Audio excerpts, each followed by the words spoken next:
Мусор бросает. Только что. А что мусор бросаете? Как не стыдно вам? Как не стыдно вам? Как не стыдно вам? Что мусор бросаете? Мына көріп алғанма мусор ырытқан емелер, молар көшеге. Алдымызда Матис үлгісіндегі автоуына кетіп баратқан такси деген үстінде белгісі бар.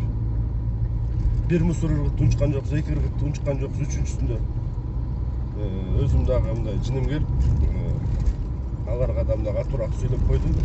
Бирок ушу жолдо кетип баратып, мусор ыргыткан адамдарга айтып келем да, кандай бир мындай аң сезимдер жетпейт.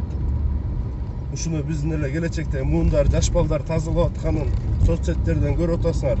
Андан сырткары ишканадагылар канча тазалап атканын көрүп атасыңар. Кайра эле ыргытасыңар.